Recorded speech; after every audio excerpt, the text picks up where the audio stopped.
प्रिय छात्रों, पिछली वीडियो में हमने अलंकार का अर्थ, परिभाषा, भेद, स्वरूप तथा अनुप्रास अलंकार के भेदों पर प्रकाश डाला था। इस वीडियो में हम यमक, श्लेष, रूपक आदि अलंकारों पर चर्चा करेंगे। सर्वप्रथम यमक अलंकार किसे कहते हैं? यमक अलंकार तुमने पहले भी पढ़ा होगा। यमक अलंकार किसे कहते हैं? जहाँ एक ही शब्द की दो बार आवृत्ति हो और दोनों बार और उसका अर्थ भिन्न भिन्न हो, वहाँ पर यमक अलंकार होता है। अर्थात इसको ऐसे भी कह सकते हैं कि एक ही शब्द की सार्थक पुनरावृत्ति ही यमक अलंकार है। जहाँ एक ही शब्द एक से अधिक बार आए किंतु प्रत्येक बार उसका अर्थ क्या हो? भिन्न भिन्न हो, वहाँ पर यमक अलंकार होता है। जैसे उदाहरण के लिए, कनक कनकते सौगुनी भार, मादकता अधिकार, बा खाए बोराए जग, या पाए बोराए। इस पंक्ति में कनक शब्द दो बार प्रयुक्त हुआ है। कनक कनकते सौगुनी। प्रथम कनक का अर्थ होता है सोना, और जो दूसरा कनक है उसका अर्थ होता है धतूरा। तो इस प्रकार कनक शब्द दो बार आया है और दोनों बारी उसका अर्थ अलग अलग है, इसलिए यह क्या है? यमक अलंकार है।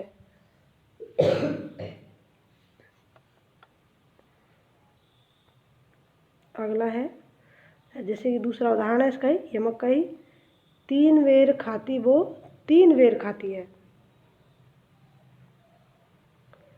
तो यहाँ पर तीन बेर और तीन बेर दो बार प्रयुक्त हुआ है। पहले बेर का अर्थ है समय, जैसे एक बार, दो बार, तीन बार। तो पहले बेर का अर्थ तो क्या है? यहाँ पर समय है, और दूसरे बेर का अर्थ है फल। इस प्रकार इनके दो अर्थ होने के कारण इस पंक्ति में भी कौन सा अलंकार है? यमक अलंकार है। ठीक है, तो यमक अलंकार का अर्थ है जहाँ एक शब्द दो बार आए या दो से अधिक बार आए और प्रत्येक बार उसका अर्थ अलग अलग हो। यदि समान अर्थ होगा तो वहाँ पर यमक अलंकार नहीं होगा, उसके अलग अलग अर्थ निकलने चाहिए। तो जहाँ अलग अलग अर्थ निकले वहाँ पर यमक अलंकार होता है। अगला है श्लेष अलंकार। श्लिष्ट अर्थै अनेकार्थ विधाने श्लेष उच्चै। श्लिष्ट क्या होता है? चिपका हुआ। अर्थात जैसे एक शब्द से ही अनेक सारे अर्थ चिपके हुए हो, वहाँ पर श्लेष अलंकार होता है। जहाँ एक ही शब्द के एक से अधिक अर्थ निकले। शब्द तो एक ही होता है लेकिन उसके अर्थ अलग अलग निकलते हैं। अर्थ के दो भेद होते हैं, सभंग श्लेष और अभंग श्लेष। इस दृष्टि से श्लेष अलंकार के दो भेद हैं, सभंग श्लेष और अभंग श्लेष। पहला है अभंग श्लेष। अभंग श्लेष वहाँ होता है अभंग, अर्थात जिसके टुकड़े नहीं किए जा सकते। इसमें शब्द जैसा है वैसा रहेगा, उसमें उसके टुकड़े नहीं किए जा सकते। जैसे पानी गए ना उभरे मोती मानस चून, है ना? पानी गए ना उभरे मोती मानस चून। इस पंक्ति में पानी शब्द के तीन अर्थ हैं। मोती के संदर्भ में चमक, मानुष यानी मनुष्य के संदर्भ में प्रतिष्ठा, इज्जत, और चून यानी आटा, आटे के संदर्भ में जल। तो यहाँ पर हमने कोई टुकड़ा नहीं किया है, सीधे ही उनका जो अलग अलग अर्थ है उसको हमने यहाँ प्रयुक्त किया है। तो टुकड़े न होने के कारण यहाँ पर अभंग श्लेष अलंकार है। अगला है सभंग श्लेष। सभंग अर्थात जिसके टुकड़े किए जा सकते हैं। जहाँ शब्द के टुकड़े करने से कई अर्थ निकले, वहाँ होता है सभंग श्लेष अलंकार। को घटी ये वृषि भानुजा बे हलदर के वीर। इस पंक्ति में वृष भानुजा और हलदर इन दो शब्दों के टुकड़े करके भिन्न भिन्न अर्थ प्रयुक्त हुए हैं। देखो, सेवंग का अर्थ ही ये है कि जिनके खंड करने पर दूसरा अर्थ निकले, वही होता है सभंग। जैसे वृष भानुजा,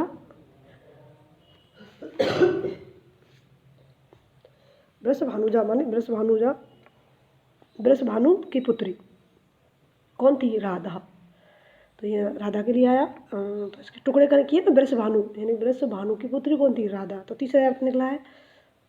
और वृषभ अनुजा माने बैल की बहन कौन होती है? गाय। इसमें हलधर, हल को धारण करने वाला कौन था? बलराम। हलधर, हल को धारण करने वाला दूसरा कौन होता है? बैल होता है। श्लेष अलंकार को हम उभय अलंकार भी कह सकते हैं, क्योंकि इसमें शब्द का भी ध्यान रखा जाता है और अर्थ का भी ध्यान रखा जाता है, इसलिए यह उभय अलंकार की श्रेणी में आता है। श्लेष अलंकार का अगला जो भेद है वह अर्थ श्लेष। शब्द श्लेष के दो थे, सैभंग और अभंग। तो तीसरा जो भेद है वो इसका है अर्थ श्लेष।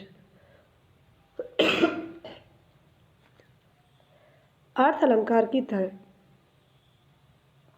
अर्थ पर आश्रित रहने वाला शब्द या जहाँ पर अर्थ विशेष के कारण श्लेष अलंकार हो उसको अर्थ श्लेष अलंकार कहते हैं।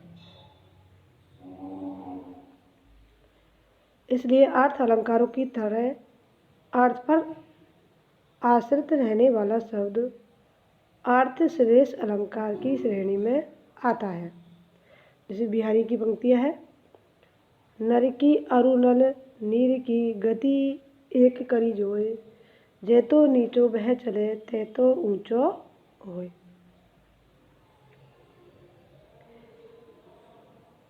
इन पंक्तियों में नीचो और ऊंचो इन पदों में श्लेष है।